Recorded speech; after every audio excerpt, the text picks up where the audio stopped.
Hello, hello, hello. Oh, the music was really loud. We are listening to the Little Nightmares soundtrack. Multiple soundtracks today. Because I was watching Rambo's Nightmares 2 stream.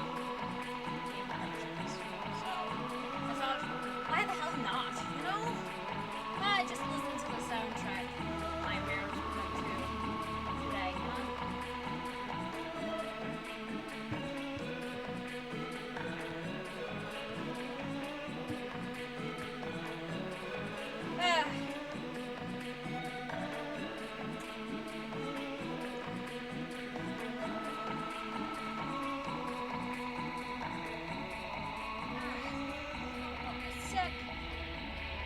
I just gotta figure out if I've actually gotten money or not.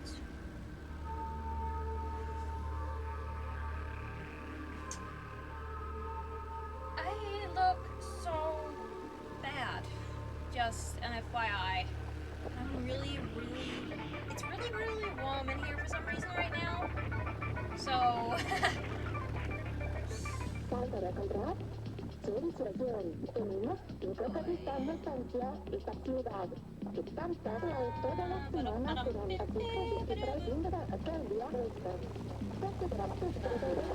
yeah, I didn't think it. It's not like I've gotten any money yet from the government. Well, not technically the government, but you know, like aid, financial aid. Thingamajig. I have no idea what it's called in English, by the way. I don't think you have it in either the UK or America. So, oh, nope, never mind. That was just a mail about having to update some information that I updated a long time ago. Just a warning, I look like a sweaty mess. And I hate it, but there's nothing I can do about it, really.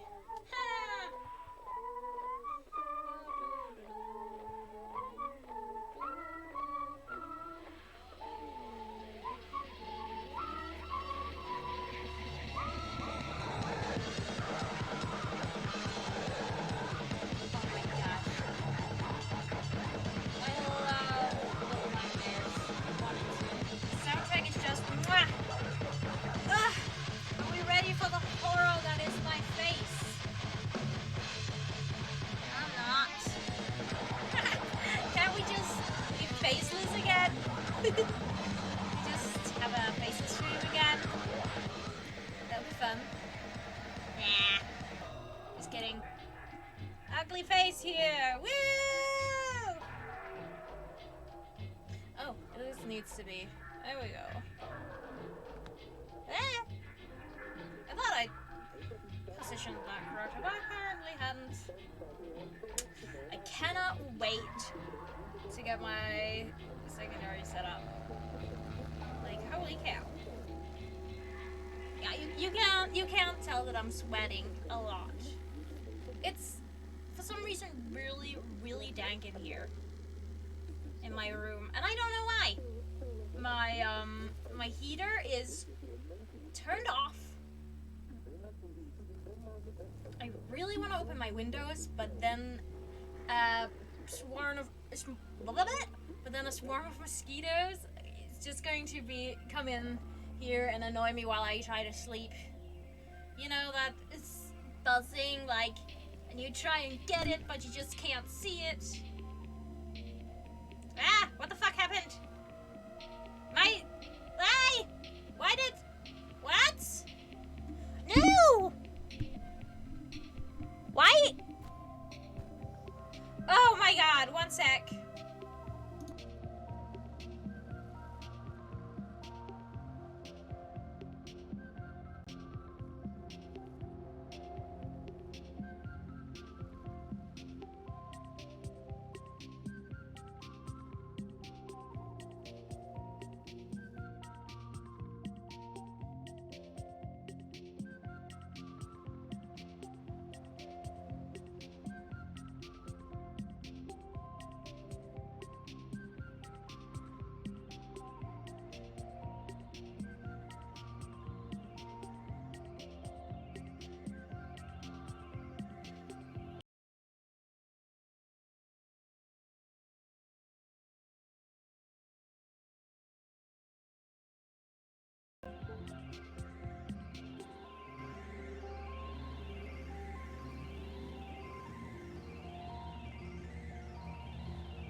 Alright.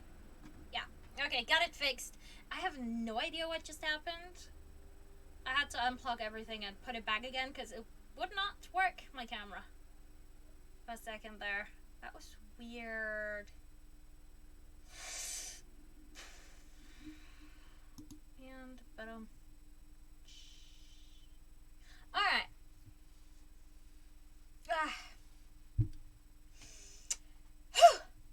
I hope you're having a great day today.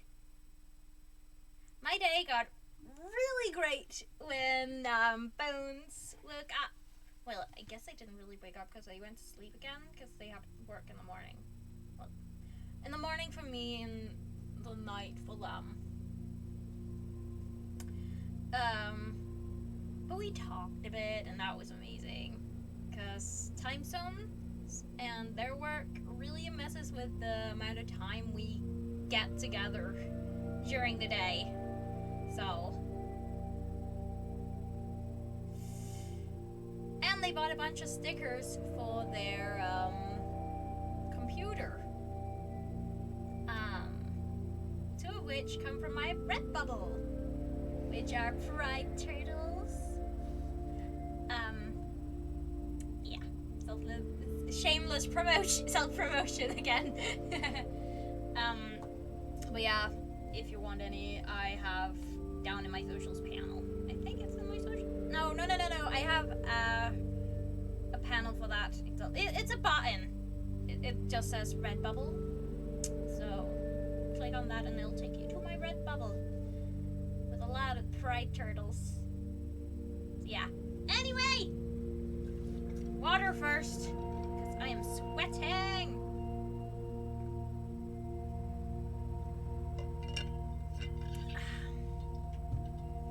But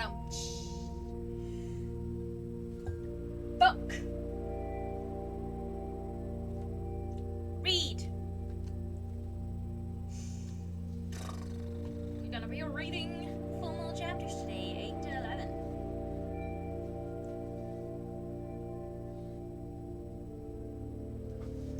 Alright. Oh yeah. Sometime today, I noticed, that apparently I have scratch marks.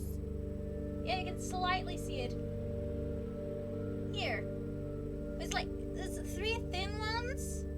Like it's some sort of invisible animal or maybe a mouse came and just scratched me, and I have no idea where they came from. I'm just confused. But they hurt. They hurt. Because they're in a soft spot. You know, they're in a spot where it hurts a lot. But yeah. I hope you're all doing well.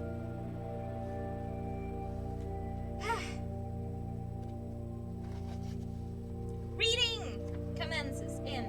Wait, am I actually in the right category?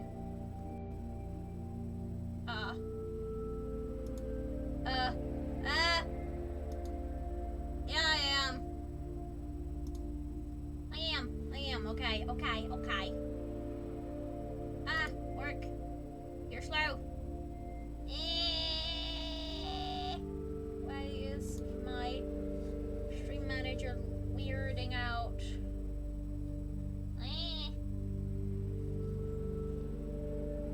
If you came for a professional streamer, that is not me. I'm just an amateur. Oh my god, that's what eyes I made. Okay.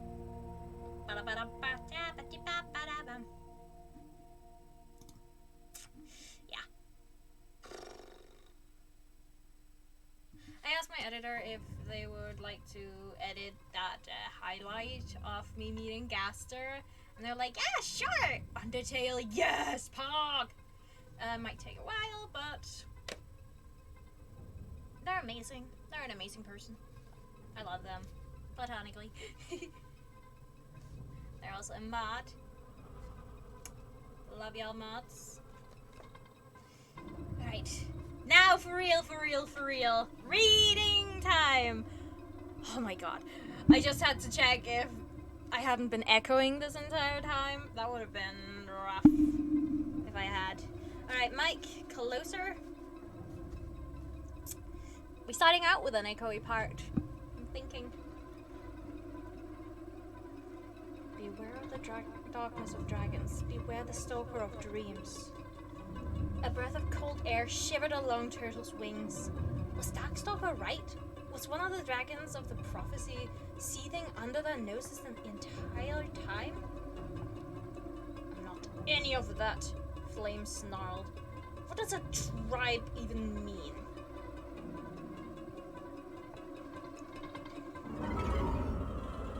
Not tribe, tripe. Okay. What does that tripe even mean? You must have stolen this from Starflight on the Nightwing Island, Sunny said, pointing to the dream visitor. Well, how did you hide it all this time? While you were injured and everything? I had help, spat Flame. Idiot help, but that's all I had to work with. He's thinking about a dragon with a weird name. Okra? Mused Mindreader. Who he also hates, by the way. Stop sticking your snout in my brain, Flame hissed, or I'll slice it off. I wish I could, flared Mindreader. You're a miserable dragon, and your thoughts are like nasty boiling tar. What are we going to do? What are we going to do with you? Sunny asked Flame. I have to tell Queen Ruby what you did, but until she sends someone for you, it's not like we have somewhere to lock you up. Really? What kind of respectable school doesn't have a dungeon? Darkstalker asked. Fearless and Mindreader turned toward him with wide eyes, and he chuckled. I'm just kidding. Sonny, I can take care of this for you. How all exactly? She asked wearily. Darkstalker took Flame's library card and touched it with one of Flame's front talons. Instantly, it flipped over and outward, transforming into an iron band that clamped around Flame's forearm. A thick metal chain sprouted from the band like a coiling snake. It plunged into the rock, trapping Flame in place. Flame roared his fury, but he couldn't move. Couldn't reach any of the throats he was clawing for. There, Darkstalker said. He's not going anywhere now. He backed out of the cave. Turtle pressed himself tightly against the wall, closing his eyes, as a mass of ebony scales rippled by. Giant claws scraped the stone perilously. Giant claws scraped the stone perilously close to his own pitifully small whipped talons. Sunny circled Flame and... Wow, I am so good at this! Sunny circled Flame, her expression uncertain, until she noticed that she was leaving tracks of Stone Mover's blood across the floor. With a sigh, she bowed her head and slipped away into the tunnels. That was awesome! Anemone danced out of the cave and spread her wings, looking up at Darkstalker where he stood in the rain. If she noticed Turtle as she went by him, she didn't acknowledge his presence. Let's solve some more mysteries! Catch some more bad guys! Be even more awesome! You should have an early night, Darkstalker said to her. He swept his wings toward Mindreader and Fearless, who were huddled under the cave overhang, looking severely displeased about the weather. You should all, because tomorrow we're going to the rainforest, and it's a long flight. Moon, he called as she slipped out of the cave. Come flying with me. She hesitated.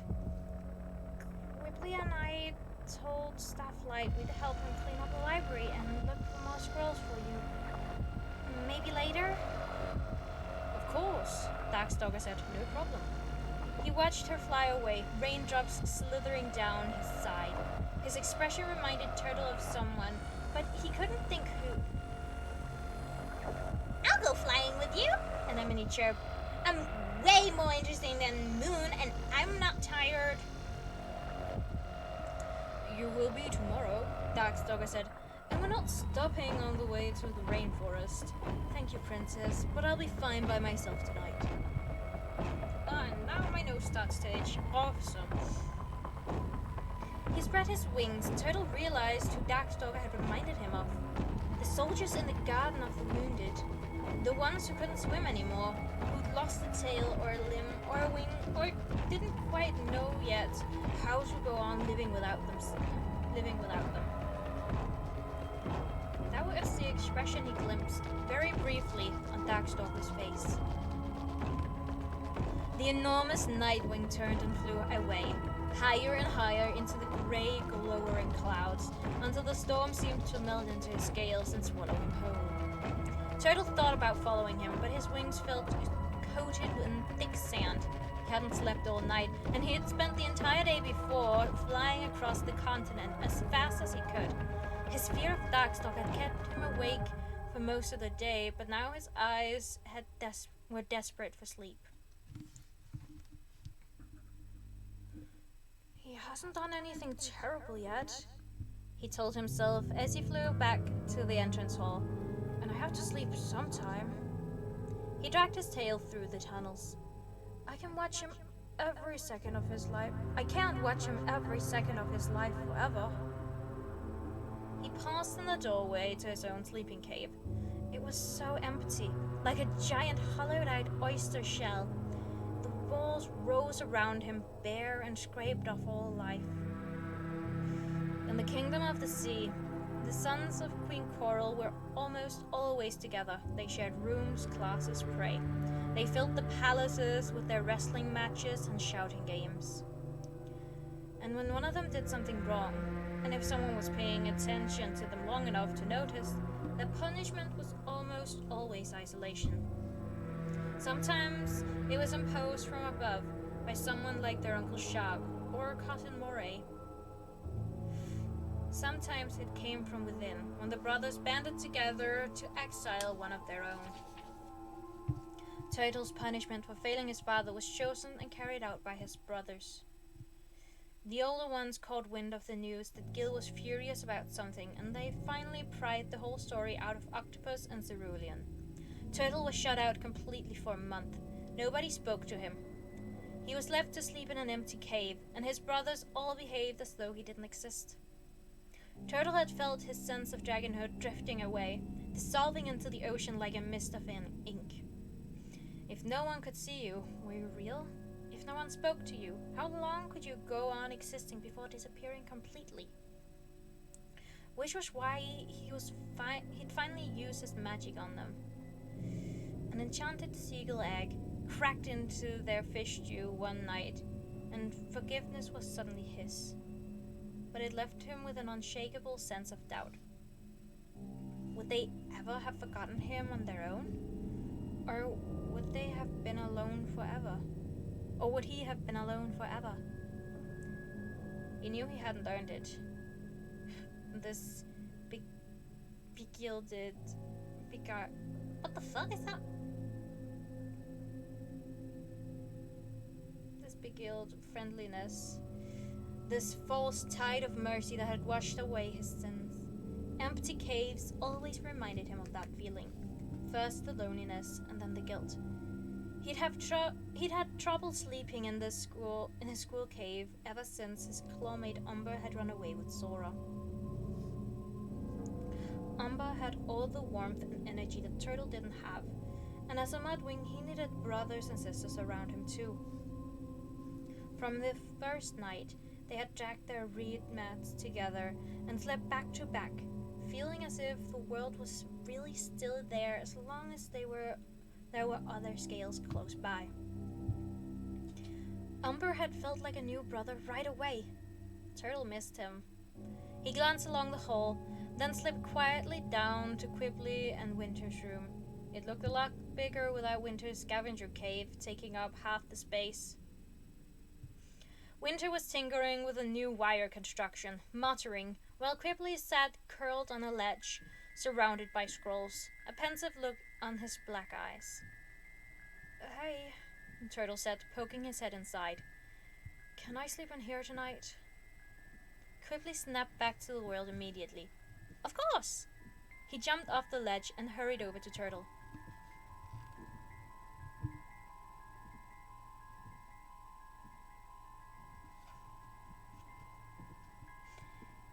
Oh, hello, yes. There is another dragon in here, Winter observed. I wonder if he has an opinion about extra snoring in his sleeping cave. What's happened? Quibbly asked Turtle, ignoring his clawmate. What have you seen? Not much, Turtle said. Darkstalker's been really quiet all day. He read a bunch of scrolls, fixed Flame's face, made talismans to protect his soul and anemones, and then gave powers to the Nightwing students. And then Flame tried to kill Stonemover and... Wait, whoa! Said Quibbly. That doesn't sound like not much. Start from the beginning. So Turtle told him and Winter as much as he could about Darkstalker's activities that day. Both dragons looked horrified when they heard what happened to Stonemover. But Winter seemed even more horrified by the news that Darkstalker was handing out superpowers to the Nightwings. Winter threw his silver blue wings up in the air. We only just found out that those powers were fake, and now they're real again? You don't have to worry though, Turtle reminded him. You still have the You still have the Skyfire, so no one can read your mind. I can be a little worried about super strength, Winter growled, and whatever that other one can do. Make bananas, Quibbly filled in. Absolutely terrifying. Run for your life. Winter narrowed his eyes at his clawmate. So, what is Darkstalker up to? Quibbly said thoughtfully. What does he want? Seems obvious to those of us whose brains work, Winter snapped at him. He wants to make friends and help dragons. That is what it looks like, said Turtle. It's really confusing. He's only done good things all day. As far as we can see, Quibbly pointed out. We don't know what he might be doing in secret. That being the entire point of secrecy. Why do you have to be so suspicious? Winter flared. Darkstalker is the one who saved Stonemover. He's a good dragon with a good heart. Also that, said Quibbly. Does that sound like our Winter at all? Remember yesterday when he was yelling at Moon about how he could never trust Darkstalker?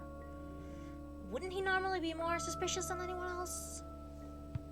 I've changed and grown, Winter protested. I'm a much more open-minded dragon since my parents decided to sacrifice my life in exchange for my brother's place on a wall. I'm sure you are, Winter, but still. Quibbly spread his front talons. Listen, I'm just picturing myself as Darkstalker, right? So I pop out of a mountain and yikes, there's a fierce, smart, excessively shiny Icewing prince with an ego the size of an iceberg and a million potential great futures. I'm pretty sure I'd think, that dragon could be a serious threat. And then I'd think, first thing I'd better do is neutralize you. I'm just wondering if that's what he did. Winter fluffed his wings as though he wasn't sure whether to be flattered or offended. Well, stop wondering. I wouldn't know if I was under a spell. Right, of course, said Quibbly. With your magic Icewing brain? How exactly would you know, Lord Genius? I don't have to stay here and listen to this, Winter said, flouncing out of the cave. Quibbly poked his head out of the door to watch until Winter was gone, then came back inside and sat down in front of Turtle with a rueful expression. I have a really bad feeling that he's going to tell Darkstalker about this conversation.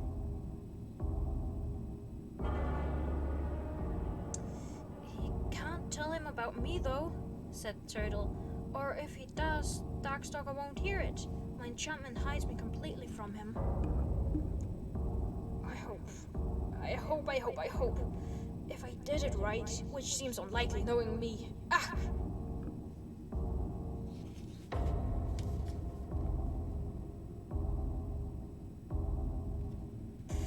That's clever,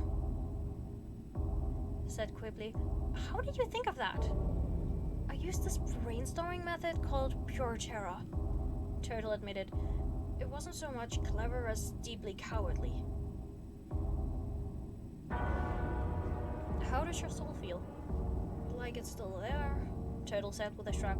He wasn't going to talk about the flashes of screaming chameleon in his head, or the way his heart sped up when he thought about how he'd do the same thing again to anyone else who heard Kinkajou.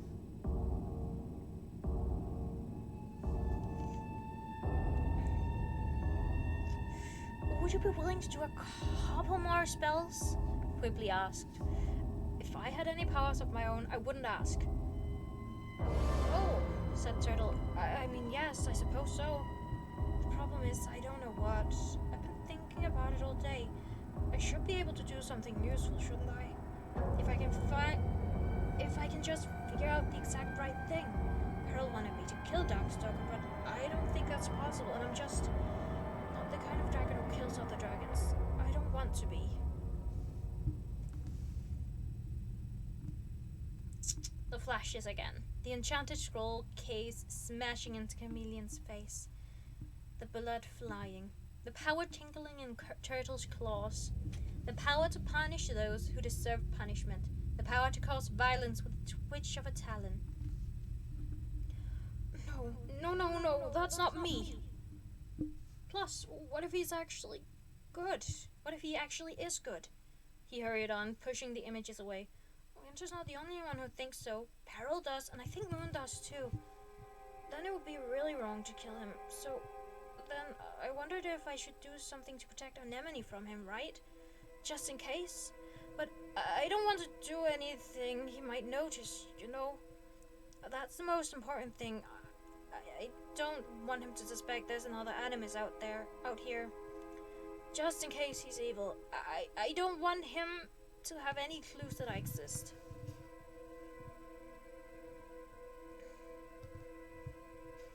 He shifted his tail, thinking of all the heroes his mother had ever written about, and how none of them would have ever said anything like that. I understand, said Quipply. He took a deep breath. This is something small. I was hoping you could tell me if there's a spell on me. On you? Turtle asked, startled. Remember that little fight I just had with Winter? Quipply said wryly. Applies to me too. The thing that bothers me is I like Darkstalker. He's funny and charming, and he does seem helpful, and he acts like I'm an important, valuable dragon. Why aren't I more suspicious? I can think logically of all these doubts and worries, but none of them seem to change the way I feel. And that makes me crazy because I've always trusted my mind to figure things out for me when my gut is wrong.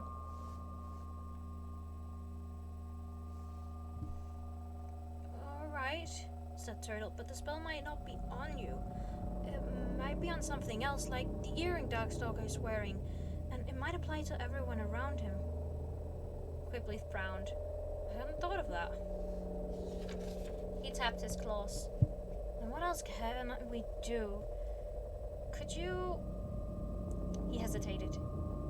You probably wouldn't want to do this. What? Quipply traced a crack in the cave wall with one of his claws. Could you turn me into an animus dragon too? Turtle's stomach gave a guilty lurch. I shouldn't, he said. You wouldn't want that. You think you do, but you really don't. I'd be careful, Quipply insisted. I'd protect my soul first thing, I promise. For my very first spell, I'd enchant something to make sure my soul was always good, or that I always made the kind and right choice that helped the most dragons. Doesn't that make sense? He looked down at his claws. That's what I would have done with Darkstalker's scroll too, in case you were wondering. Turtle remembered the fight Winter and Quipply had had over who could keep Darkstalker's scroll and use it for themselves. It had scared him, but not as much as Darkstalker did. What would the world look like if either Winter or Quipply had all this power instead? I believe you, he said, but I still don't think it's a good idea. Making him an animus would put Quipply in danger in too many ways. Turtle would always feel responsible for whatever happened to him. Sure, that's alright, Quipply said quickly. Sorry I asked. I'd probably feel weird about making more animus dragons if I want to. It's not... Turtle started. I mean, it's not you. I'm not trying to... Don't worry about it, Quipply said, fiddling with his earring. Maybe something else would make more sense anyway. Can you make me immune to animus spells? It was strange to be discussing his power openly with another dragon.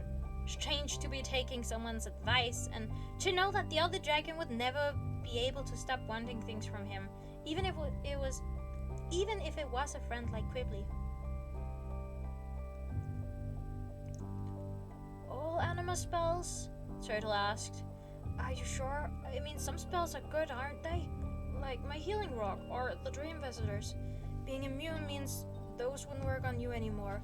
And if you're completely immune, then an animus couldn't even change you back if you changed your mind.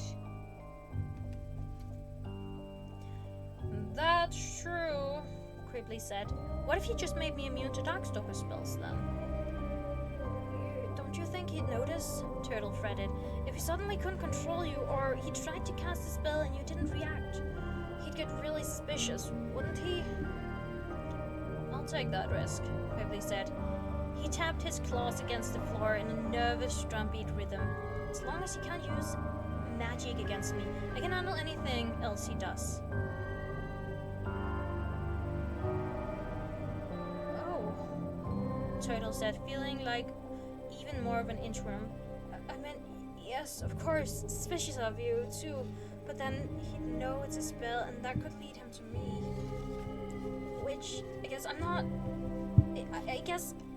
not sure I can handle anything else he does. Oh, Turtle has anxiety.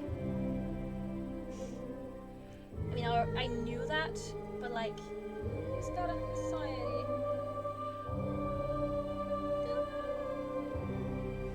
Quickly picked up a scroll that had rolled across the cabin and tucked it back into one of the racks by the door. You are some kind of worrying expert, aren't you? Yes, Turtle said, his wings drooping. I'm sorry. I like to think through everything as much as possible before making any big decisions. That's alright, Quickly reassured him. It's smart. As long as you can also make decisions even when there's not enough time to think about them. Turtle didn't like that idea. It gave him a scrunching feeling in his chest. Listen, Turtle, it's your magic. You're the boss of whether you want to use it.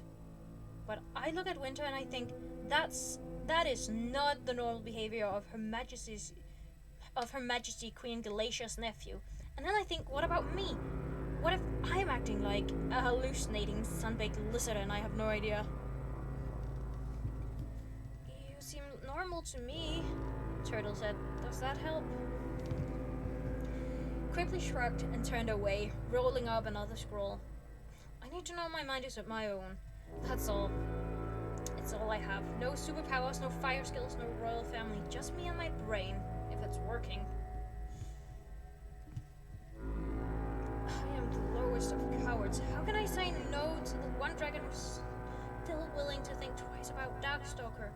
To my friend who needs protection? I'll do it, Turtle said. Of course I will. Immune to Darkstalker spells. That's what you want? Really? Quickly said, his face alight. Yes, that would be amazing. Here, enchant my earring. He took it off and dropped the small gold and amber earring into Turtle's palm. Do you know what you're going to say? Want me to write some ideas down? He seized the scroll and a pot of ink before Turtle could answer and started scribbling on a blank corner. If this works, he went on, we could do a spell like this for Winter too, couldn't we? Sure, Turtle said uncomfortably. Here I go again. Helping my friend, which could mean getting noticed, which will surely lead to getting caught and slowly dismembered by a giant nightmare dragon from the past. There weren't any stories in the scrolls like this. He didn't know quite what role Quibbly saw Turtle playing. Helpful wizard? Those often died by the end too. Or maybe in Quibbly's story, Turtle was the enchanted fish who granted 3 wishes if you caught him.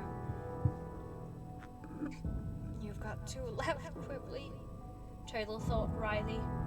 Then I think I turn your nose into a sausage and escape back into the sea.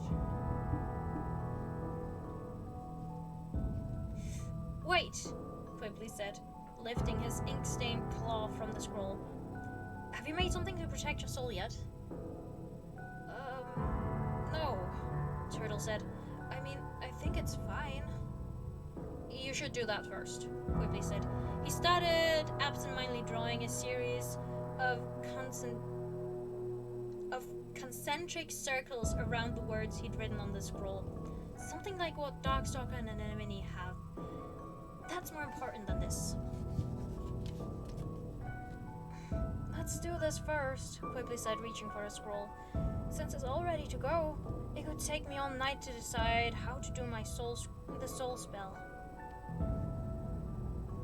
He tried to return Quibbly's grin.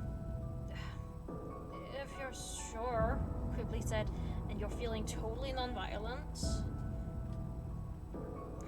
Turtle read the words carefully a few times, then focused on the small amber teardrop in his palm, glowing like sunlight against the dark green.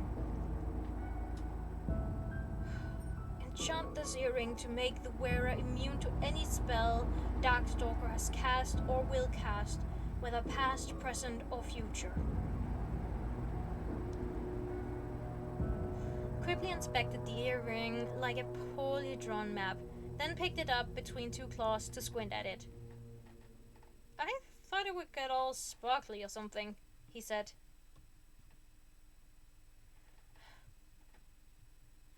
See if it makes you feel any different, Turtle suggested. The sandwing slipped it back through the hole in his ear and blinked a few times. Huh, he said. I think so. You think so? Turtle echoed, somewhat disappointed. If he was going to use his magic, he wanted to make it a big, obvious, cool, helpful difference. Quibbly started pacing, tipping his head from side to side as though he was resettling everything inside his skull. Let's see, I still think Darkstalker is funny and charming, but I definitely feel more anxious about that. There was this charm-trusting feeling I had before, and that's vanished. Could be a coincidence, Turtle observed. Like, all psychological. No. Quibbly stopped in front of him and met Turtle's eyes. I feel like my mind and my instincts are linked up again, which is really important to me. Thank you. Turtle said. This didn't seem like a particularly useful use of his magic, honestly. He guessed Quibbly hadn't been under a spell at all. Darkstalker was charming and convincing enough to win everyone over without magic. I can help you figure out your soul spell, Quibbly offered. I know how I'd phrase mine if I could protect my soul with magic.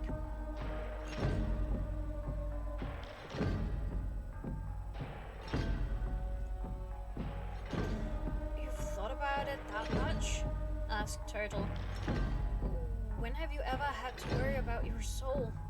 Aren't you one of those naturally heroic dragons? Quibbly let out a startled laugh. No way, he said. I grew up in the Scorpion Den, remember? I was stealing before I could fly. My mother was an assassin who tried to teach me garroting and poisons instead of reading and writing. I've done lots of bad things, and the problem is, I know I'd do more if it was for Queen Thorn. I guess I could make you a soul spell too, Turtle offered, trying to hide his reluctance. What was wrong with him? Darkstalker was giving out powers all over the place, helping other dragons he barely knew. Why couldn't Turtle be equally willing to share with his closest friends? Was it just that he was afraid of being exposed? Or was he worried about how the magic might affect his friends? Thanks, Quibbly said, pinning down the scroll he'd been writing on. But let's make sure yours is safe first.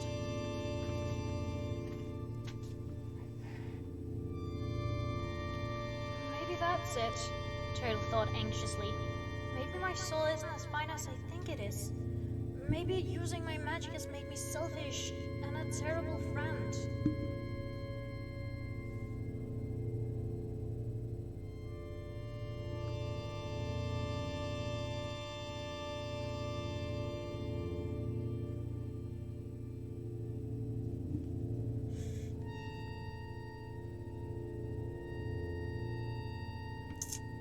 Quibbly blew a small flame on the corner where he'd written the first spell.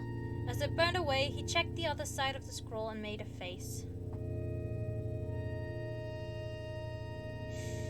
I probably shouldn't have used my history reading for this, he said. Well, too late now.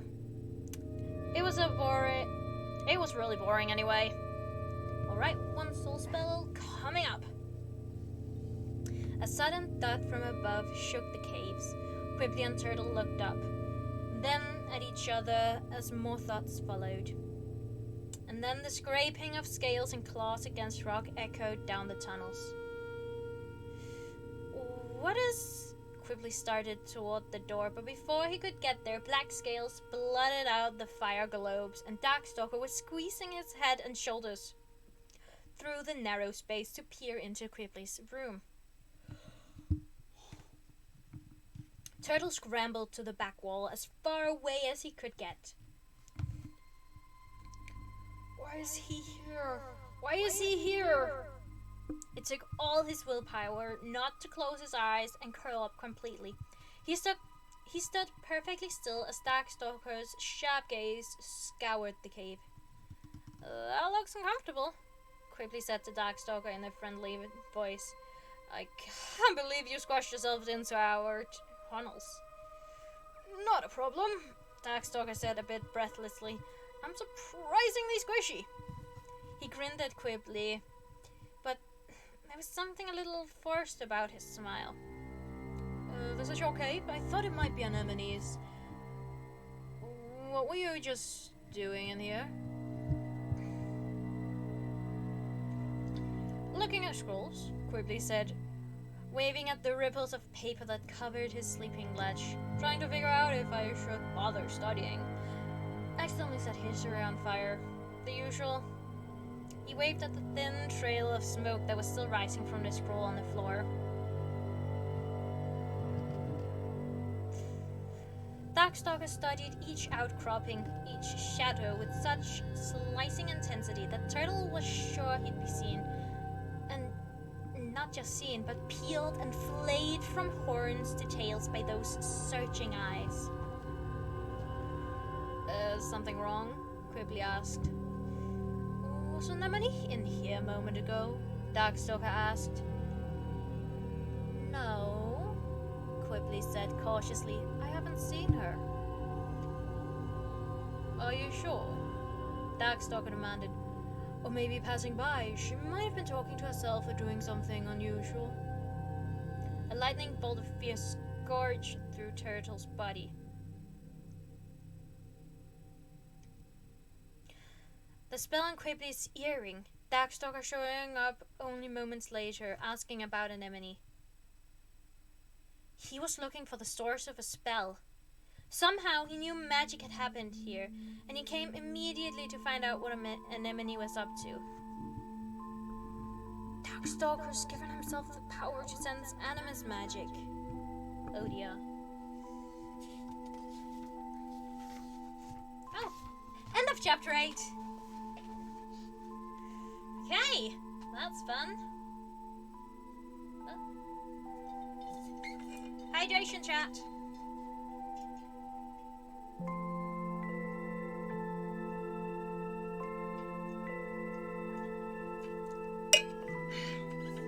Well, that's not fun. Yikes. Ugh, I dropped off water and ended up on the cover. Suck. Right. Awesome. Chapter 9.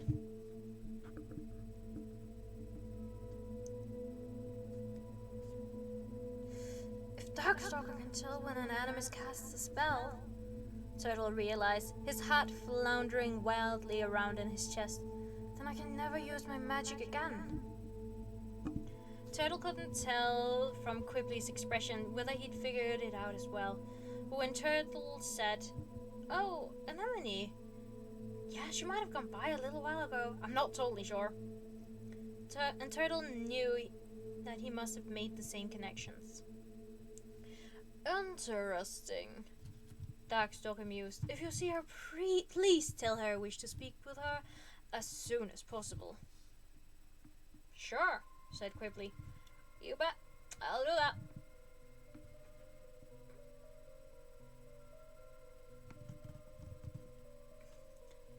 Darkstalker gave him another praising look.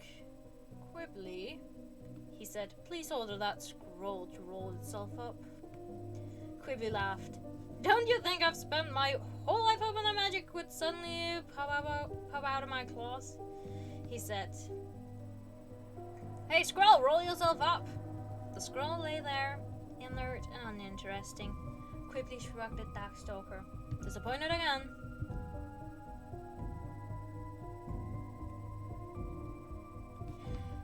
I think that's for the best, Darkstalker said, smiling at him a bit more genuinely. With your mind, you'd be a very formidable animus. He backed out of the cave. See you in the morning. You too, Quibbly answered. Darkstalker disappeared down the hall, with the sound of scraping scales jittering through the walls behind him.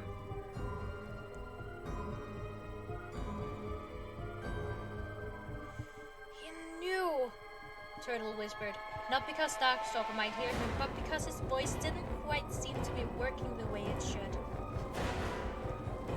knows when someone is using animus magic. He must have enchanted something to warn him. Quickly waited until the vibrations of Darkstalker's passage faded away.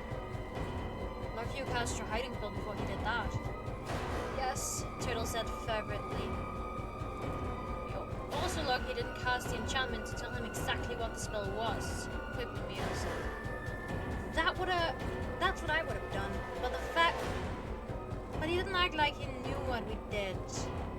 Turtle couldn't speak for a moment. He was so appalled. He'd come so close to getting caught in a way that I hadn't even imagined worrying about. What other spells did Darkstalker have in place that might tangle him up? Now I can't use my magic anymore, he finally managed to say, or else he'll figure out I'm here, hiding from him.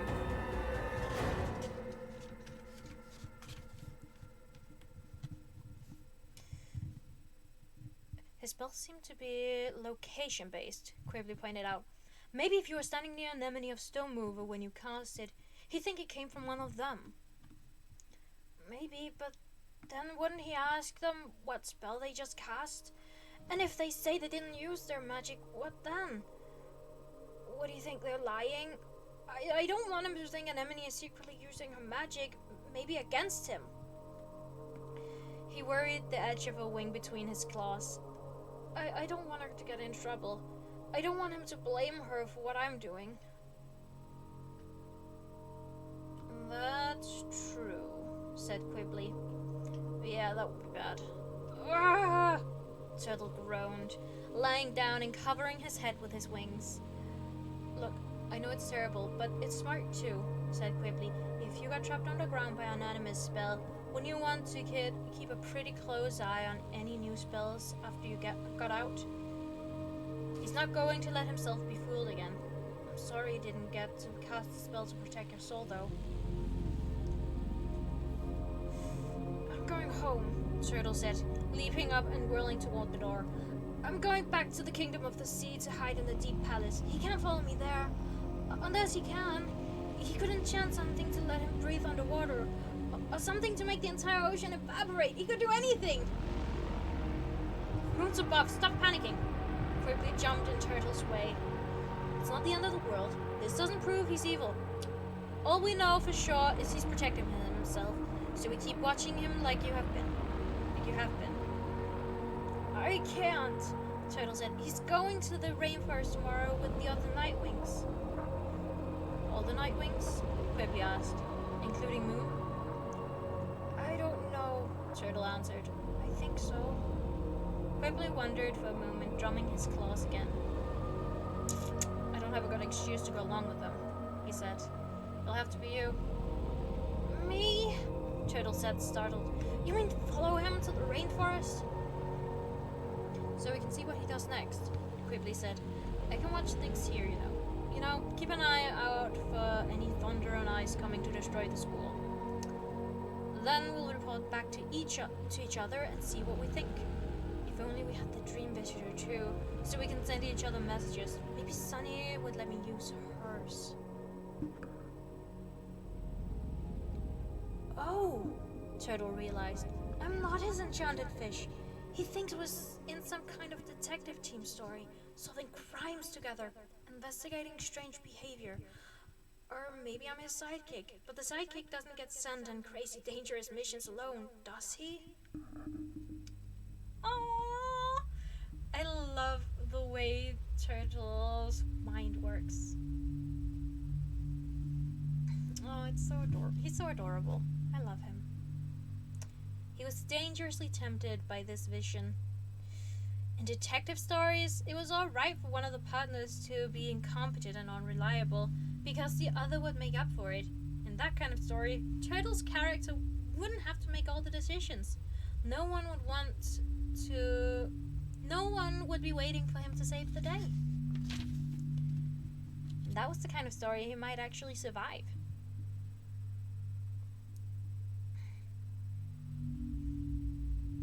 I might have something we could use, he said hesitantly. He checked and triple-checked that Darkstalker was long gone from the hallways, then led Quibbly back to his own lonely cave. Tucked under his woven reed sleeping mat was a small satchel of belongings he'd brought to the school, a significantly lighter burden than Anemone's sparkle extravaganza. Turtle tucked it out and shook the contents onto the floor. A broken piece of coral, a pair of small cracked writing slates with a slate pencil, 3 pieces of curved wood that slotted together to form a weathered, food-stained bowl. Quibbly regarded the tiny pile with an extremely polite expression. "Well," he said, "honestly, I've seen weirder treasure in the Scorpion Den." Turtle checked the corridor again. "These are things I've animus touched," he whispered. "Oh," Quibbly said, his eyes alight. "What do they do? Protect your loved ones from harm? Smite your enemies? Make everybody love you?" No, Turtle said awkwardly. He touched the coral. "This one helps me find things I've lost." He assembled the bowl and tipped it toward Quibbly. "This doubles the amount of food you put in it. I just drop it and say twice as much, please. And then instead of 2 mussels, I'd have 4, or instead of a ladle full of clam soup, I'd have twice that amount. That kind of thing." Quibbly tipped his head to the side. "Aren't you a prince? I thought that meant you'd have plenty of food." "Well, yes," Turtle admitted, but I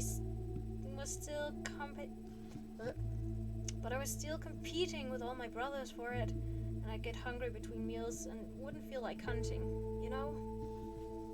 "Alright," said Quibbly. "What about those?" The slates clattered like falling seashells as Turtle picked them up and passed one to Quibbly. "With these, if you write a note on one, it'll appear on the other." He took the pencil and wrote, "Hi, Quibbly," on the smaller slate. The message appeared simultaneously in his looping, scraggly handwriting on the other slate. Then Turtle erased the slate. The message stayed in when Turtle erased his slate, the message stayed in place on Quibbly's. Quibbly turned his slate over in his talons, as though he were hoping to discover a better spell on the other side. "Huh," he said. "We can use these to communicate, I think," Turtle said. "We've never used it across a really big distance before." "Oh, and it only works one way. But at least I can send you panicked help. He got me,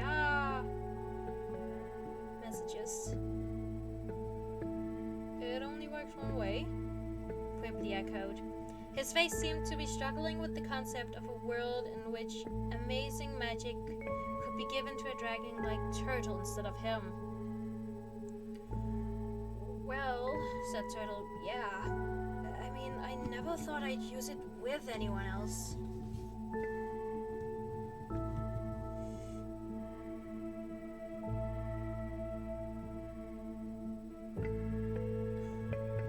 Quibbly, to his credit, managed to restrain his reaction to a slow blink. "Then, what in the world did you use this for?" "It's a little embarrassing," Turtle admitted. "More embarrassing than a bowl of double your royal meals," said Quibbly's expression. "I used to think I wanted to be a writer," Turtle said. So sometimes when I was out hunting or training or whatever, I'd have a great idea or think of how I wanted to phrase something, but I'd always forget it by the time I got home. With these, I could take note on the slate I carried with me and erase it quick before my brother saw it, but the note would be there waiting on the other slate once I got home."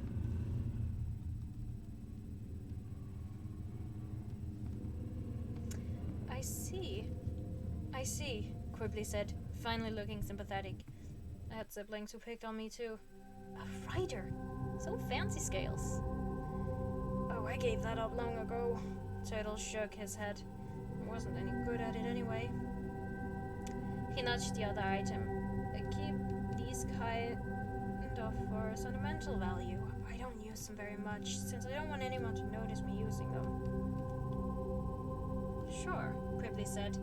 He tipped his slate up to the light. But this is a great idea. I'll hang on to this one, and you can send me notes on what Darkstalker's doing anytime you need me. Or if Moon needs me. Or anyone, I mean. Hypothetically Moon, but anyone.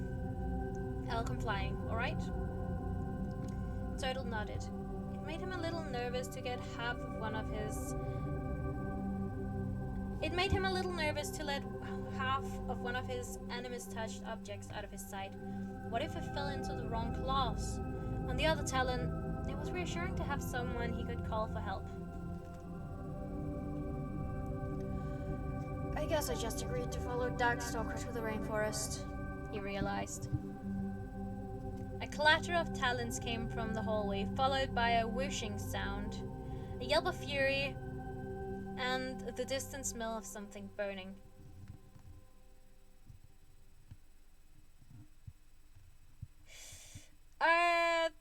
Think I can guess who that is, Quigley said with a grin. Turtle peeked out of the door and found Peril jumping around trying to stomp out a small fire, except every time she touched it, the flames got higher. A few sleepy faces peered out from their caves and immediately withdrew when they saw her. "Ach!" she yelped. "Stop! Buckets of gizzards! Get out already! Go out already!" Back, Quigley said, hurrying over and flapping her away with his wings. "I got this." "I got it." He pulled one of the message talkboards off the wall and smothered the fire, then trampled out the last few glowing sparks as they tried to scuttle away.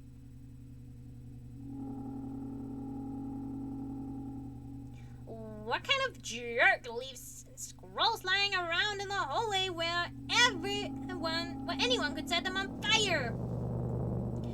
Peril demanded. Someone is trying to pick a fight with me, is that it? That was my homework, mumbled a rainwing nervously from the nearest doorway. Oh, Peril said. She drew her wings back in, eyeing the hapless dragonet, who was half a size and a nervous fizzy green color.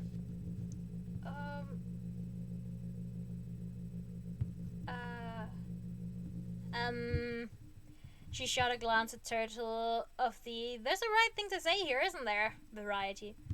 "Well, next time keep your mess in your own cave, alright?" she said, with what Turtle knew was about as much gentleness as she could muster. "Sorry," stammered the rainwing. Turtle cleared his throat. "I'm sure Peril is sorry too," he offered.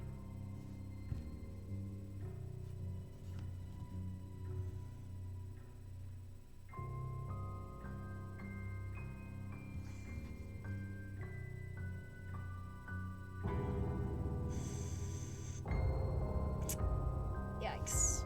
Sorry. She tilted her hat at him. "For burning up this dragon's homework, which he probably worked really hard on."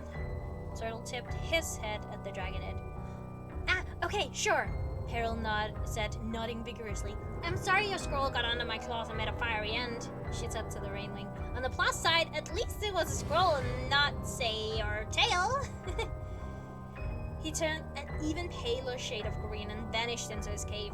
"Good idea!" she called after him. "You shouldn't leave your tails laying around the hallways either." "That's a Peril," Turtle said to Quigley, spreading a little terror before bedtime. "Was I?" she said. "I thought that was a very nice apology myself." Turtle liked the dragon he was when he was with Peril, although he hadn't quite figured out how their stories fit together. He might be her sidekick, although she wasn't exactly a normal hero. Or he might be a voice of reason, like the dragon assigned to take care of a mad prophet or something. The closest parallel he could think of, though... I just realized I'm on the wrong scene. Fucking hell. This is the one I'm supposed to be on. I am so stupid. I am very stupid. Oh my god. Anyway, the closest parallel he could think of, though, was the scroll he'd once read about a dragonette who'd been lost and raised by a pack of orcas. So when she returned to her tribe, she had to be taught everything about language and relationships and how to interact with other dragons, and occasionally she'd have furious fits and bite someone. With Peril, he sometimes felt like that wild dragon's foster brother, a minor character, but one of the few willing to risk hanging out with her. He was pretty sure that they were friends, though, which was crazy. Never in a million years would he have guessed that he might end up friends with the Skywing Queen's deadliest weapon. She followed him and Quibbly back to his sleeping cave, where he hurriedly scooted his sleeping mat to the far end of the room, away from Peril. He could move it to Quibbly and Winter's cave later. He packed the smaller slate, the slate pencil, and the coral into his pouch to take with him to the rainforest. The pieces of the bowl were too big to fit, so he repacked them in his satchel and hid it under Umber's sleeping mat. "How was your meeting with Clay?" Quibbly asked Peril. "Fine," she blurted. "Fine, normal, weird, great, totally fine. Why, what did you hear?" "Nothing at all," he assured her. "Just wondering." "Right," she said. "He was very pleased to hear about Scarlet." She paused, looking like she'd swallowed an exploding cactus for a moment. "There was hugging," she finally burst out. "I mean, he gave me a hug, no big deal. Normal stuff, I'm sure. Dragons probably hug you guys all the time."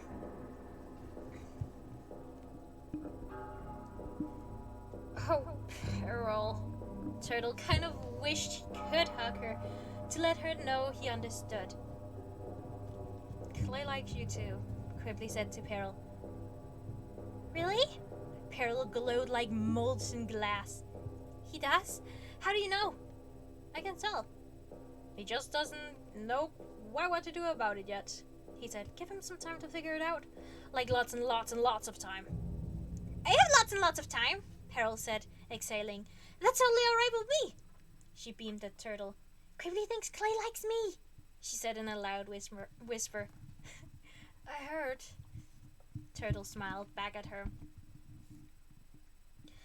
"I was a little worried he'd hate me after I burned the magic scroll and released the giant bad guy," Peril admitted. "But I guess Darkstalker's not bad, so everything's alright?" She squinted at the items Turtle was packing. "What are you doing?" "I'm going to follow Darkstalker to the rainforest tomorrow," Turtle said. "Just to see what happens." "Oh," Peril said, her wings drooping. One of them nearly caught on one of the scroll racks by the door, and Quibbly quietly dragged it out of her reach. "You're leaving?" "Only for a little while, I hope," Turtle said. "I wish you could come with me." Peril held out her front talons. "I wish I could too. But no fire scales in the rainforest, by order of the Queen," she said haughtily. "I'll miss your burnt face, though," she said to Turtle. "Not like a lot, but I'll miss it a little bit." "You won't miss me at all," he said. "You'll have Clay to hang out with." "True," she said. "That's true." She tried to squash back her smile, but it kept sneaking out. "I really do wish you could come with me," Turtle thought. Her unpredictable, hilarious company was the only thing that had made him able to leave Jade Mountain in the first place. He'd been able to think of their adventure as her quest to find Scarlet. No pressure on him. Nothing enormously major he could mess up. Nobody expecting anything of him. Not like tomorrow, when he'd be following Darkstalker to the rainforest alone, without the option of using his magic. Alone, powerless, useless. The story couldn't possibly end well. That was end of chapter 9 and end of part 1 of the book. And now we move on to part 2, Rise to Power. Well, we're halfway there. Oh!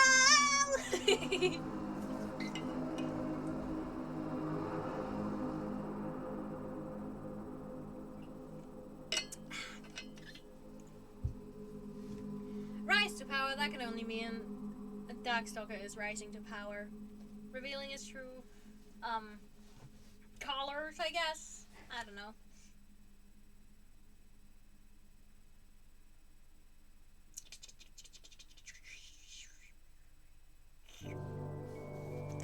Two chapters left, by the way. Chapter 10. The rainforest was an ocean of leaves below Turtle, tossing and rippling in the wind like a dark green sea. A spray of bright yellow birds flew out of it, squawking and diving and looping back down again to sink beneath the surface. Sorry. But the smell here was nothing like the ocean.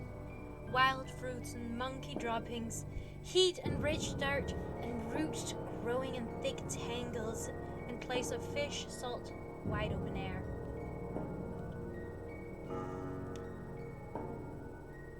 I have no idea why you decided to come, Anemone said, sweeping up on Turtle's left. He started, then glanced around at Darkstalker, but the large dragon was far in the lead, scanning the forest below.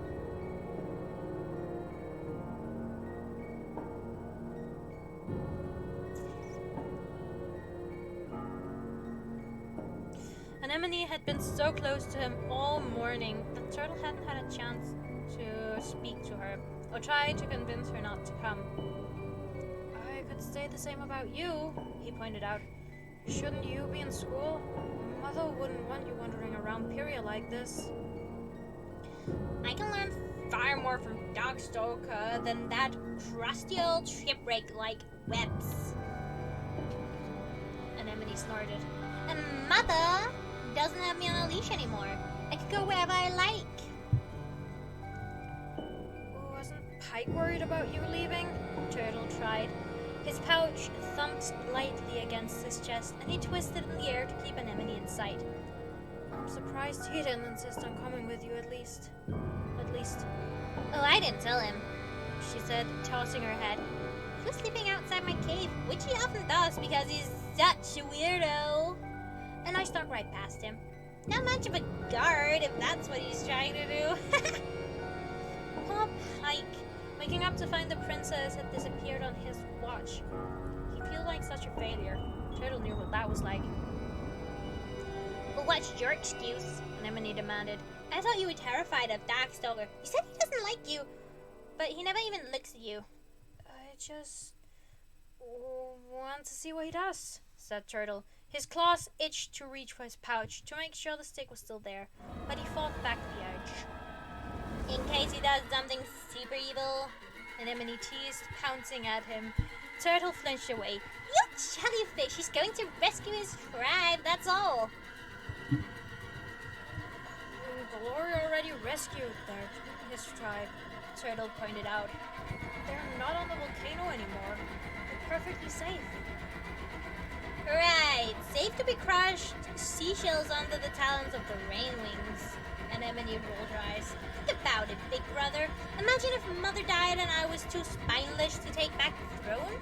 To take the throne so all the sea wings decided to go live in the Mud Kingdom and let Queen Bohemian pass us around? Is that any way for a self-respecting tribe to live? Turtle noticed Fearless listening to them with a scowl on her face. He decided it might be a good idea to change the subject.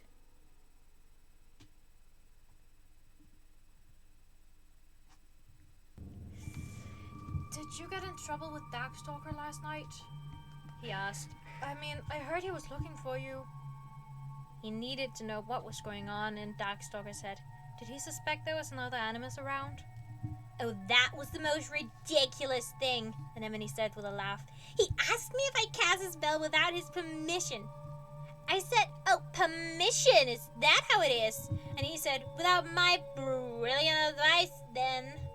I said I didn't think so, but sometimes I use my power accidentally without noticing.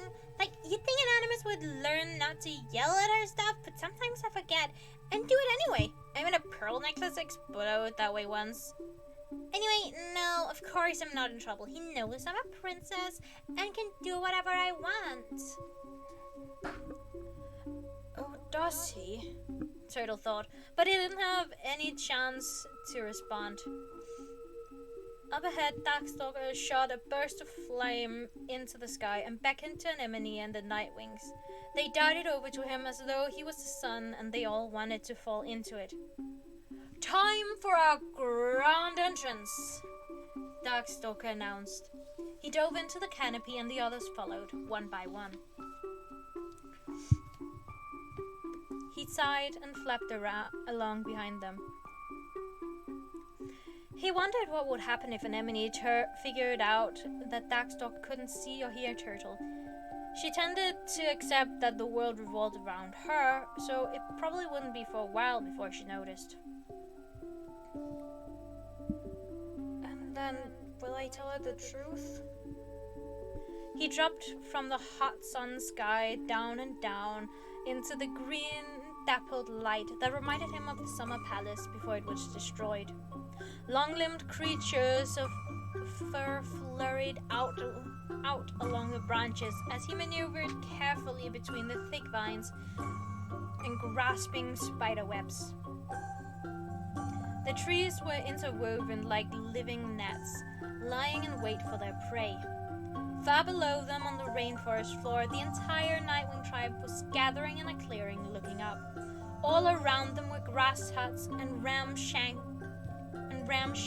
wooden structures. Many of them were only half built. The scent of crispy bull meat rose from a pit fire that glowed in the center of the village, carefully lined with rocks. Queen Glory stood on a mahogany platform facing the tribe. She was the only Rainwing present, or at least visible, and her scales were set in an intricate overlapping leaf pattern with bright green, gold, and black. Beside her, as close as her shadow, was a Nightwing with a worried expression. Turtle guessed that was Deathbringer from the stories he'd heard about the young Rainwing Queen and her loyal, self-appointed bodyguard. Glory watched Darkstalker descend without a hint of emotion on her face, nor even the slightest color change in her scales. Turtle wondered if she'd ever been afraid of anything in her life. He perched on a branch overhead, where the tooth-shaped leaves matched the dark green of his scales. Below, Darkstalker soared down to land next to Glory, instantly dwarfing her and Deathbringer. A muffled gasp rustled through the crowd of Nightwings. Deathbringer sidled a step closer to Glory, but the Queen herself neither flinched nor moved. Anemone hovered for a moment at Darkstalker's shoulder, but there was no room on the platform for anyone else. Huffing grumpily, she landed on the ground close by, then spent several minutes pointedly scraping all the muddy leaves out of her little patch of dirt. Darkstalker, I presume, said Glory. She nodded to Moon and the other 3 Nightwing dragonets as they slipped into the tribe. Turtle saw each of them find their parents. He saw Moon's mother wrap her wings around her daughter. He saw Mindreader whispering excitedly to a tall male Nightwing holding out her bracelet. I see Sunny used the Dream Visitor to tell you we were coming, Darkstalker said. Even though I asked her very nicely not to. Interesting. The tribe prefers not to be surprised, Glory said, indicating the sea of black dragons below them. But as you can see, despite your prediction, no one has run away. They chose to be brave, to stand together and face you. That was entirely accurate. Turtle had seen a few dragons bolt into the forest as Darkstalker flew down. But he didn't blame them, considering Darkstalker had been the tribe's worst nightmare for at least 2,000 years. For the last 2,000 years. He was amazed with so many of them were able to hold their ground. He wondered what Queen Glory had said to them to give them that strength. Darkstalker smiled his dazzling smile. There's no need to be brave, he said. I'm no monster. The history you've all been fed is a pack of lies. He opened his talons, palm up toward the tribe, as if revealing all his secrets to them.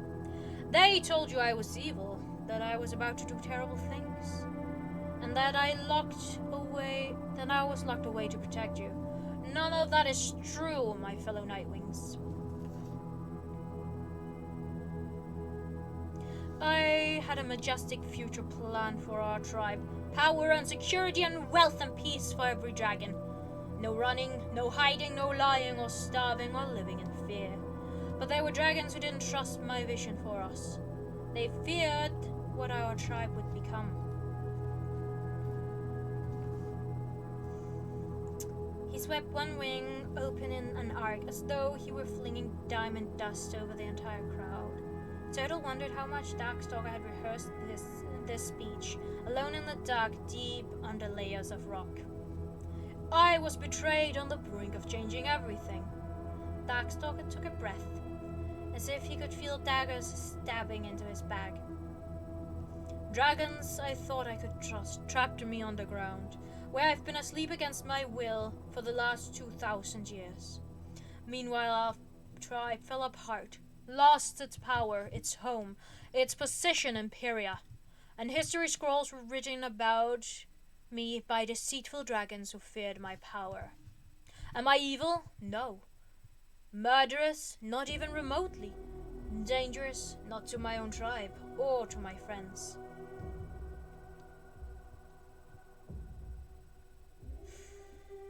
His eyes went to Moon, and a few other Nightwings turned to look at her as well. Here's the real truth.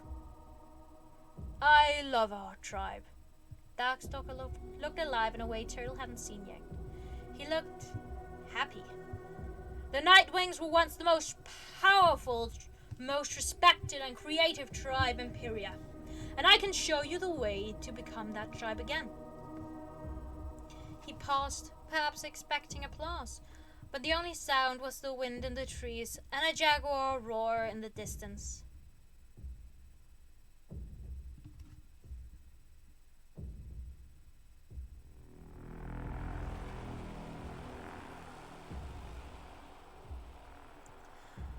These dragons have been working hard to rebuild their new home, Glory said, her voice calm, carrying across the clearing. They have security and peace here. They are smart, fierce, determined, and full of surprising ideas. They don't need any help to become a great tribe. They already are one. There was now a reaction, a rustling as several Nightwings stood up straighter, tipped their wings back, lifted their chins. I'm sure they are, said Darkstalker, but I know what they could be. I see a shining future ahead if everyone follows me. Follows you, Darkstalker. Deathbringer jumped in. Glory gave him a quelling look, but he barreled on. Follows you where? Fuck!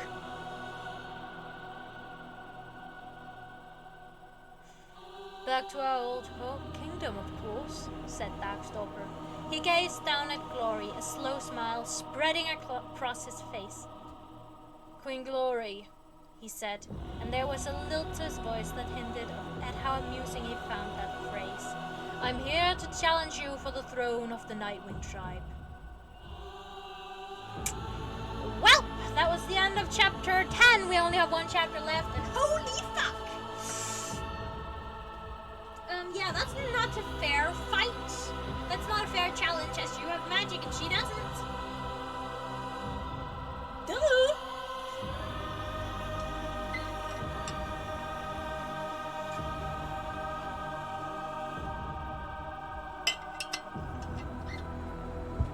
But hey, he's not royalty. He can't do that. Then again, he doesn't care about that.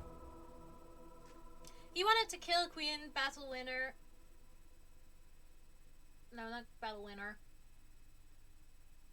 He wanted to kill his queen back then to become king. And have Clear Sight by his side as his queen. But he would be the ruler, not her.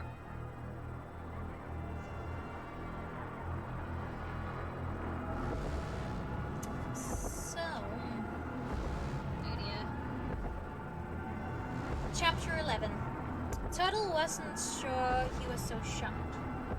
Turtle wasn't sure why he was so shocked. After all, wanting to become king of the Nightwings certainly fit in with everything else Darkstalker had done so far. But it still hadn't occurred to him. No tribe had ever had a king in the history of Pyria as far as Turtle knew. He would never have imagined this scene, or how Queen Glory could suddenly look as though she was made of spun glass. If he could be a king, then I could be a king too. Where did that thought come from? Turtle would never want to be king in a million years. And he would never be able to do what it took to become one. Even after what I did to Chameleon? He frowned down at his twitching talons. That was not the real him. These thoughts were not the real him either. Moon broke away from her mother and started pushing forward through the crowd. You can't do that. Deathbringer spat at Darkstalker. Glory didn't stop him. She was staring at Darkstalker as though he'd upended 80 million words on her head, and she was trying to put them in the right order to make a scroll. Why not? Darkstalker asked. For one thing, you're male, said Deathbringer, and for another, you're not royalty, so you have no right to the throne.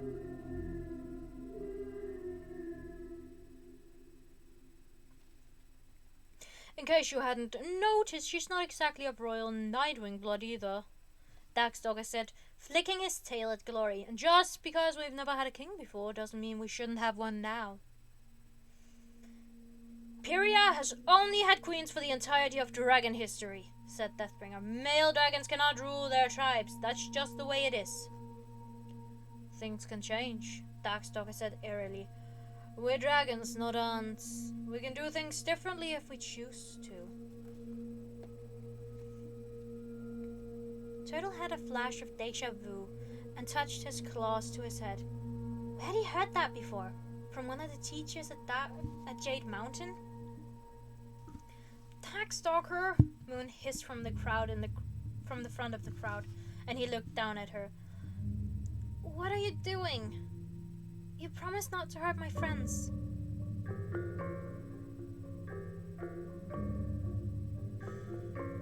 Feel free to check on your friends, said Darkstalker in an unsettlingly gentle voice. I'm sure you'll find that they're all safe and perfectly unharmed. But Glory's my friend too, Moon said, her voice wobbling. I don't want you to kill her. Was that sympathy in Darkstalker's eyes? Oh, Moon, he said. The truth is, I don't want me to kill anybody. And neither do... The truth is, you don't want me to kill anybody. And neither do I. But we are dragons. There's a way these things have to be done.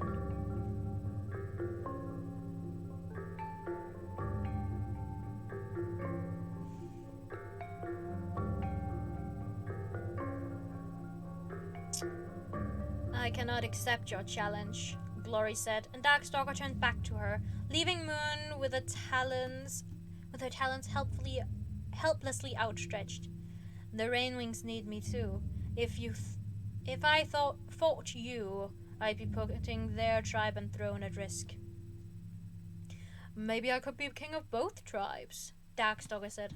Haha, just a joke. I have no interest in ruling a bunch of snoozy, colorful vegetarians.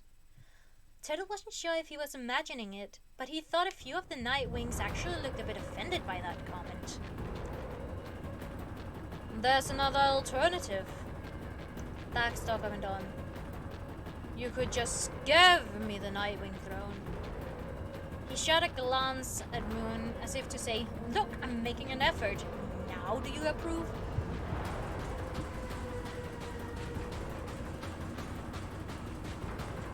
That would not be fair to the dragons here who swore loyalty to me. To the dragons here who swore loyalty to me, said Glory. Well, said Darkstalker, let's all remember that they had a volcano pointed at their heads at the time. You're certainly more appealing than death by lava. But if there were a charming, handsome, superpowered Nightwing as an option instead... Queen Glory looked out at the gathered Nightwings. What are they thinking? Turtle wondered. Would they rather be ruled by a Rainwing or by a legendary monster? He remembered the stories he'd read about Albatross, the Sea-Wing animus who'd massacred most of his family. If Albatross somehow came back to life and he acted like a sane, friendly dragon, and Turtle had to choose between him, or say Queen Glacier to rule the Kingdom of Sea. Who would he pick? Oh, said Darkstalker, nodding at Glory. Very interesting idea, Your Majesty.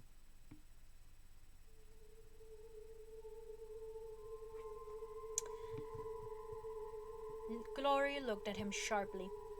Let the Nightwings choose for themselves, he said. Indeed, I could agree to that. I haven't offered it to you yet, said Glory. In this time period, it's considered bad manners to read another dragon's thoughts. My apologies. But you had such a good idea.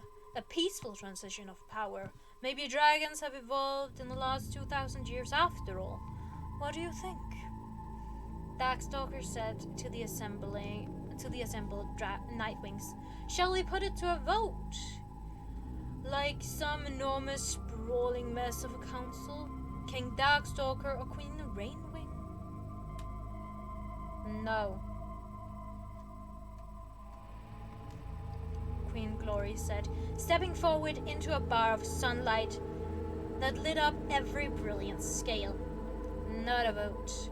I don't want any Nightwing to be forced to live somewhere or under someone they are unhappy with. She studied the ebony dragons below her. Those who wish to stay in the rainforest with me, in the village you've built with your own talents, are welcome here forever.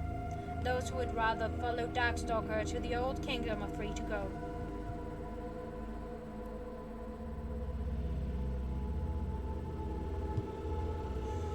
Darkstalker looked down at the crowd too, from a considerably greater distance, and he did not look pleased with what he saw, or what he was hearing in their minds, Turtle realized.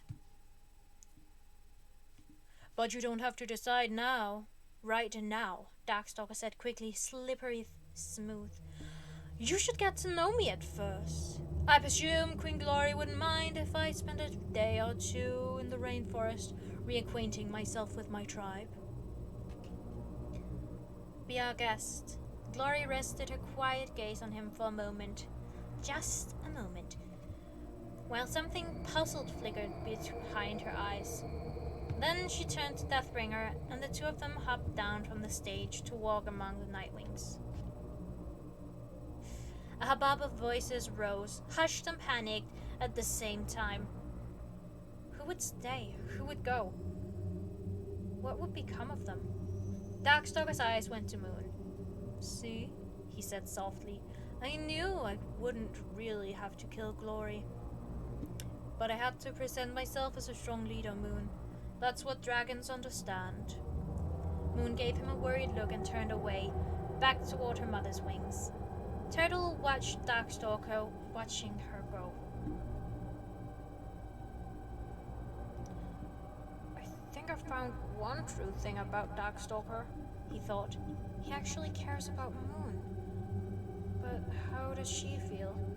She's the one who's been helping him so far. Will she follow him to the Night Kingdom?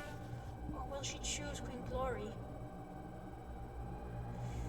And if she does, how is he going to react? There we go. Queen Glory stayed in the Nightwing village until mid-afternoon. Whoa, that's a bit loud. I don't know if it's loud for you, but it's a bit loud for me. Queen Glory stayed in the Nightwing village until mid-afternoon, answering questions and talking with any dragon who approached her. Darkstalker installed himself on a flat boulder by the river and did the same, while anemones splashed and swam in the fish-flickering water.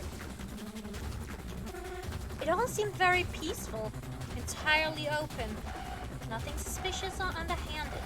Turtle wrote a quick note on his slate to Quickly. Darkstalker wants to be Nightwing King. Nightwing's deciding what they want. Then he wiped it clean and tried not to fall asleep while Darkstalker droned on about parliamentary procedures in the ancient Night Kingdom. Okay, that is really loud. Does not fit the mood at all.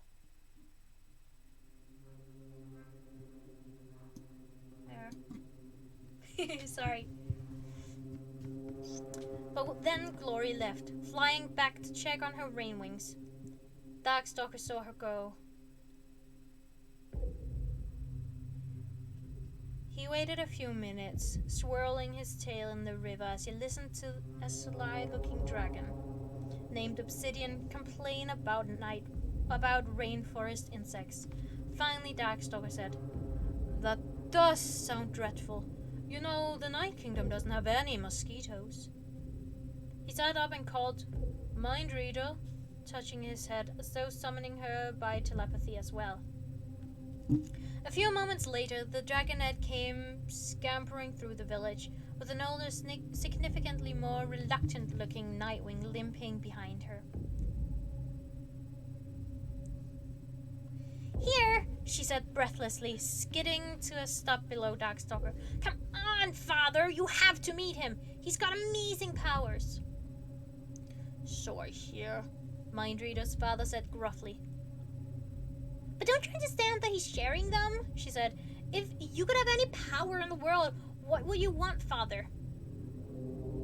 He snorted. "To be an animus, of course. Is there anything more powerful?" Mindreader turned to Darkstalker with shining eyes, but Darkstalker was shaking his head with a regretful expression. "I'm sorry," he said. "This is a gift which is beyond my abilities to grant. An animus dragon cannot make other animus dragons."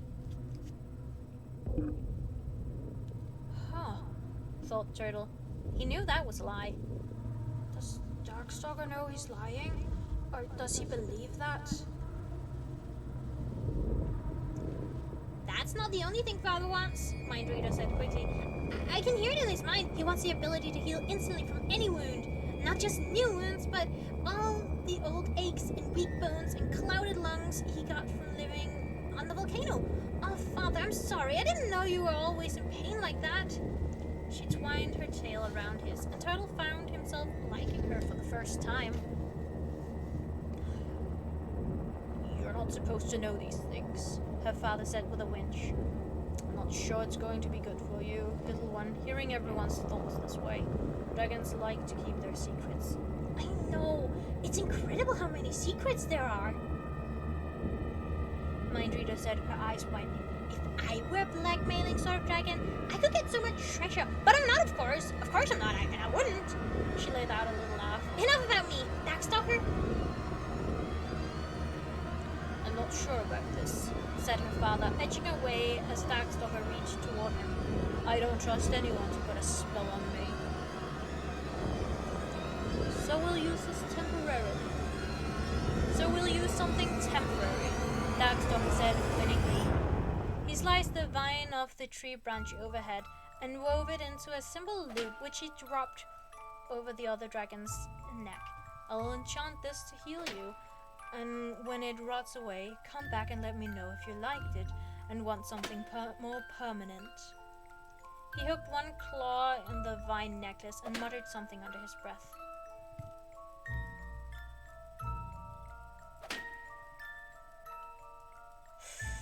Mindreader's father let out a startled gasp. He stretched his wings and tail. He turned his head from side to side. He looked 40 years younger just from the way he was suddenly standing and the way his eyes were shining. "Oh," he said, 3 moons. I couldn't even remember what it was to feel this way." "I'm here to help," Darkstalker said with his charming grin. "Now go tell your friends." "Uh-oh," thought Turtle. "Uh-oh" was right. The first trickle of curious Nightwings became a waterfall once word spread that Darkstalker was handing out powers. The ability to catch any prey. Done. flight speed faster than any Skywing, or indeed any other dragon in period. Done. Camouflage scales like the Rainwings. Darkstalker chuckled and talked the dragon out of his choice. Where would you want to blur the lines of what you really are? Be a Nightwing and proud of it. If I give you advanced warrior skills, you'll never need to hide again anyway. Advanced warrior skills? Done! The ability to go for days without sleep? Done. And then Darkstalker announced that powering up 5 dragons per day was his limit. But this way you can think about it overnight, he said. What do you each really want?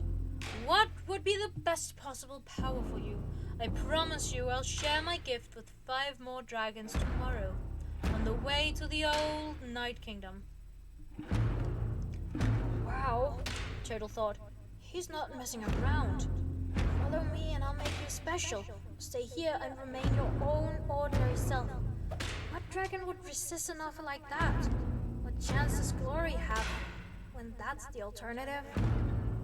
He pulled out his slate and thought for a moment, then wrote to quickly. The Nightwings are getting a king. That was the end of chapter 11, the last chapter of the day. Whew! Yep, he's certainly rising to power fast. Damn. Alright. Fucking. Oh, I do not like Darkstalker. I don't like him. Whew. Hydration.